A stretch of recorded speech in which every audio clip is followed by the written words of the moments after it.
Hi everyone, this is Anam. Welcome to PhD jobs and admission. आज की इस video में मैंने मोस्ट एक्सपेक्टेड एमसीक्यूज डिस्कस करे हैं on research methodology for upcoming IGNOU PhD entrance exam 2021 and 2022।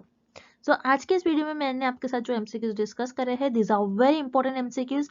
Exam में आपको ऐसे ही टाइप के क्वेश्चंस पूछे जाते हैं, इसलिए आप इस वीडियो को एंड तक जरूर देखिएगा, जिससे कि आपके रिसर्च मेथोडोलॉजी से रिलेटेड सारे डाउट्स इस वीडियो में क्लियर हो जाएंगे। उसी के साथ साथ मैं आपको ये भी बताना चाहती हूँ कि हमने रिसर्च मेथोडोलॉजी का कंप्लीट कोर्स लॉन्च करा है in both the language, Hindi as well as in English.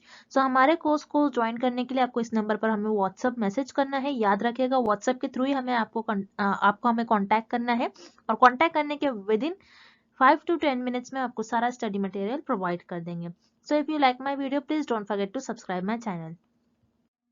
हमारे रिसर्च मेथोडोलॉजी के कोर्स में हम आपको full syllabus video lectures, notes, 10 full syllabus mock test and 700 plus practice MCQs PDF provide करेंगे in both the language, Hindi as well as in English. तो हम आपको guarantee देते हैं, अगर आप हमारा रिसर्च मेथोडोलॉजी का ये कोर्स फॉलो करते हो, तो रिसर्च मेथोडोलॉजी में जो कि आपका सेक्शन ए होता है, आप इजीली उस सेक्शन को क्लियर कर लोगे।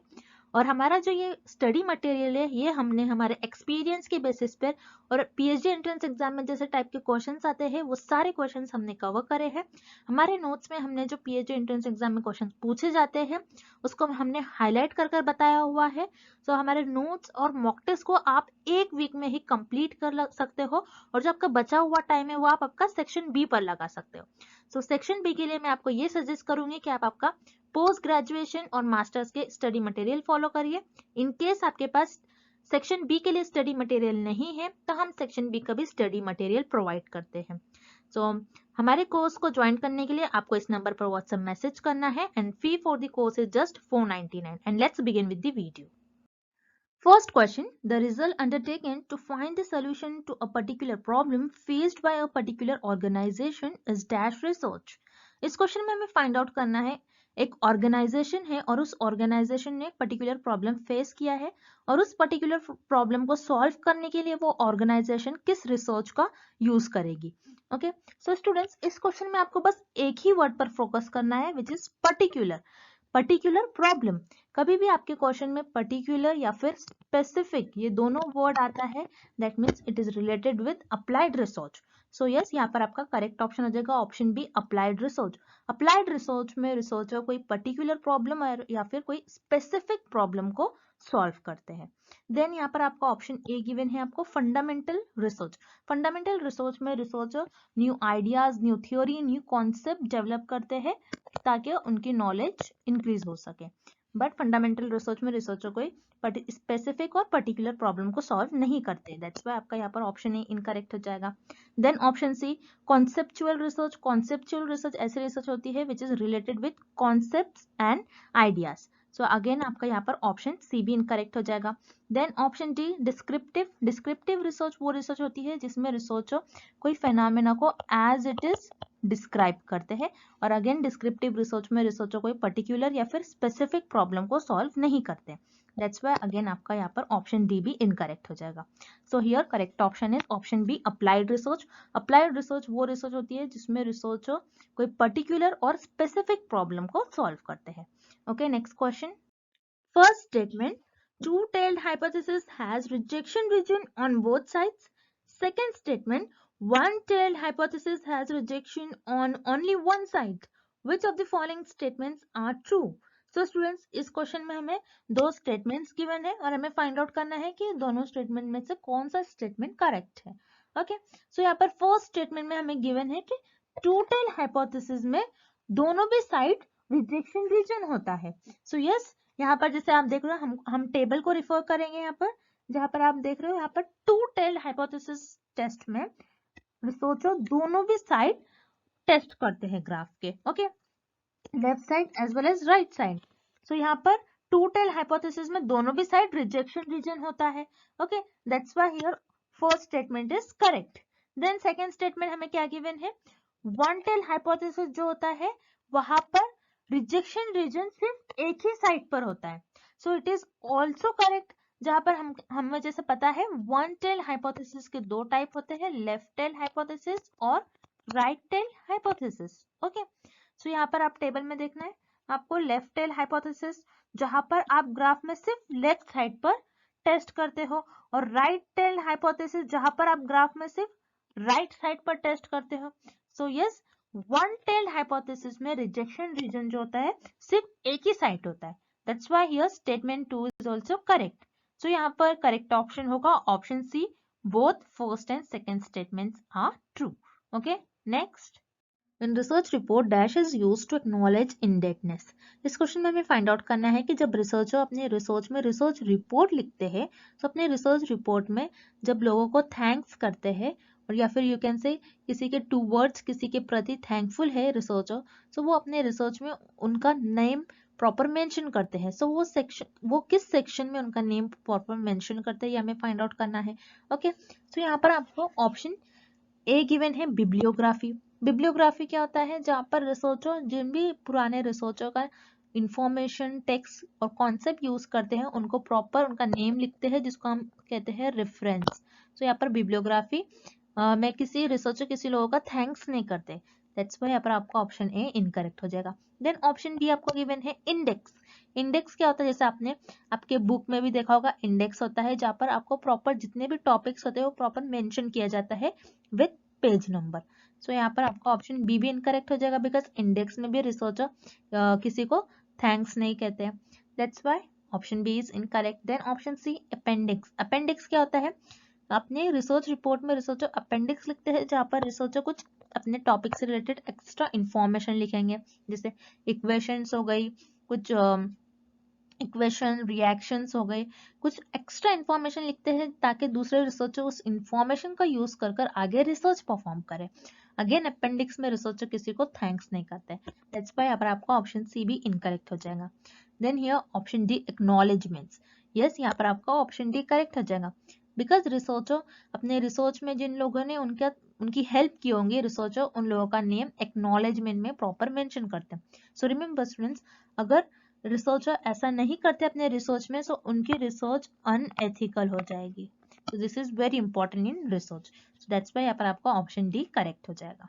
Next question, dash refers to information that is generated to meet the specific requirements of the investigation at hand। इस क्वेश्चन में हमें फाइंड आउट करना है कि ऐसा कौन सा डेटा होता है जिसमें रिसर्चर अपने स्पेसिफिक रिक्वायरमेंट को इन्वेस्टिगेट करने के लिए कोई इंफॉर्मेशन जनरेट करता है।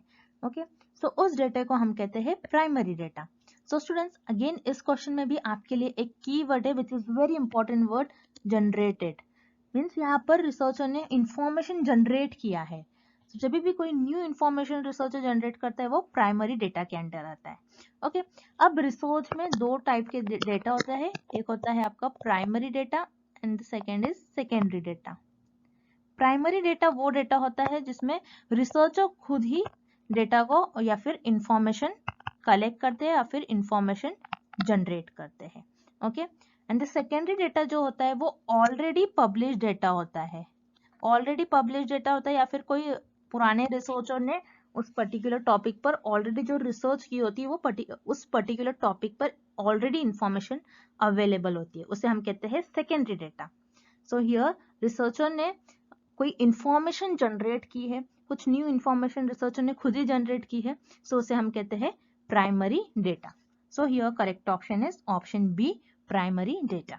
Next, which is the correct statement about I10 index. इस क्वेश्चन में हमें फाइंड आउट करना है कि कौन सा ऑप्शन करेक्ट है अबाउट I10 इंडेक्स। तो I10 इंडेक्स ये एक गूगल स्कॉलर इंडेक्स होता है। ओके, अब I10 इंडेक्स क्या होता है हम ये एक एग्जांपल के थ्रू समझते हैं। ओके, अगर मान लो किसी रिसर्चर का I10 इंडेक्स 12 है, ओके, मतलब उस रिसर्चर के 12 आर्टिकल्स ऐसे होंगे जिसमें 10 या फिर 10 से ज्यादा साइटेशंस होंगे। ओके, उसे हम कहते हैं I10 इंडेक्स। अब हम ऑप्शंस की तरफ चलते हैं।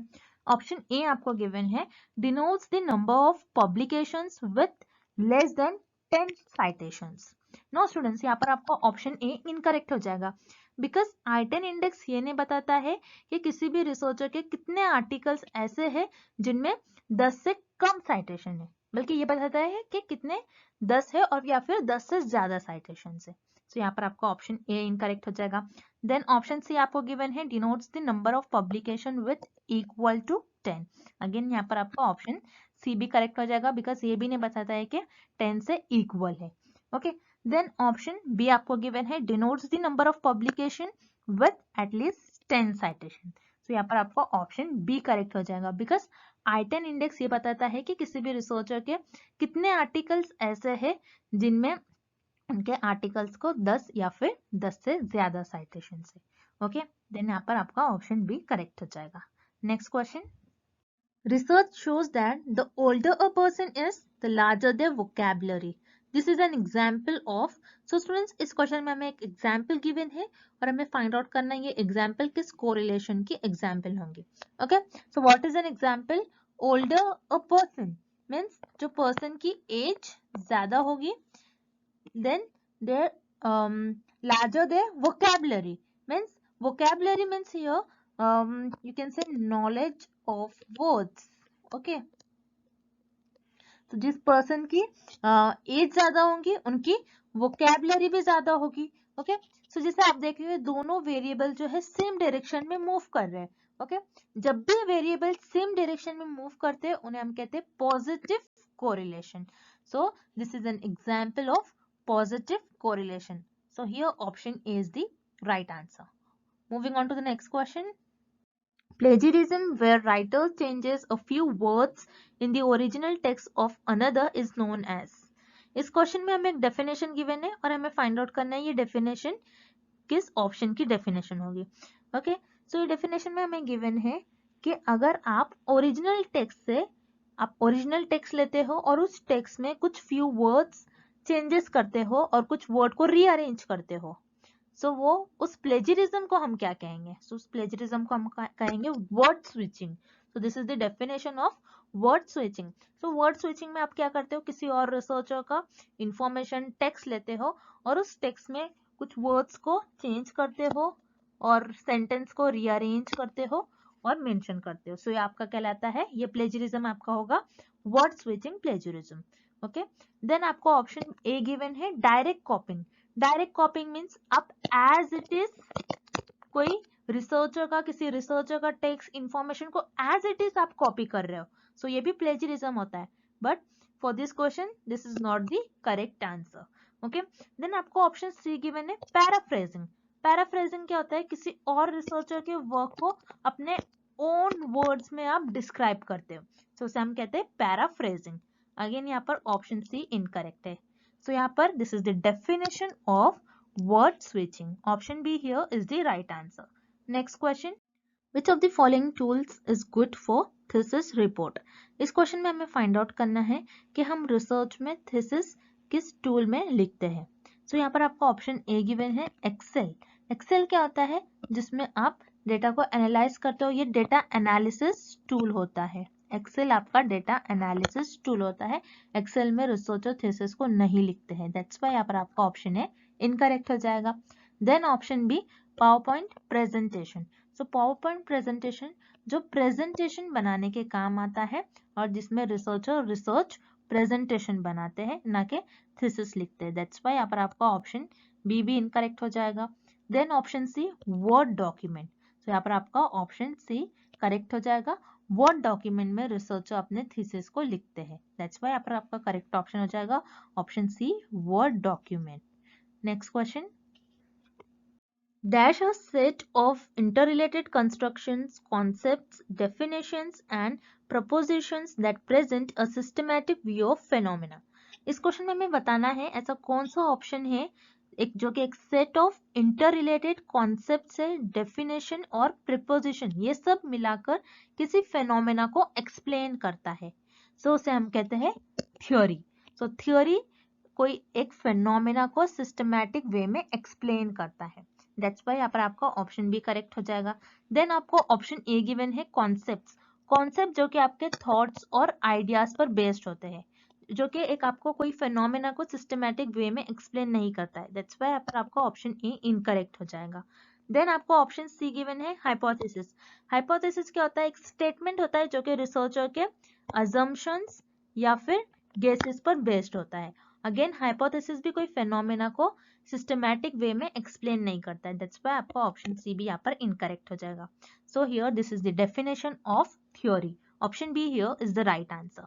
Next question. When submitting a journal, what should a cover letter include? तो यहाँ पर स्टूडेंट्स कवर लेटर क्या होता है? रिसर्चर आर्टिकल्स को जर्नल में पब्लिश करने के लिए एक फ्रंट लेटर लिखता है, उसे हम कहते हैं कवर लेटर। और इस क्वेश्चन में हमें फाइंड आउट करना है कि रिसर्चर अपने जर्नल में कवर लेटर क्यों लिखते हैं। सो रिसर्चर अपने रिसर्च में कवर लेटर इसलिए लिखते हैं ताकि रिसर्चर बताते हैं कि उनका वर्क कैसे रिलेटेड है इस जर्नल के कंटेंट से। ओके, सो दैट्स वाई आपका यहाँ पर ऑप्शन सी करेक्ट हो जाएगा। And articulation of why the journal you choose is a good fit. Okay, and thank you for watching this video. Good luck with your preparations.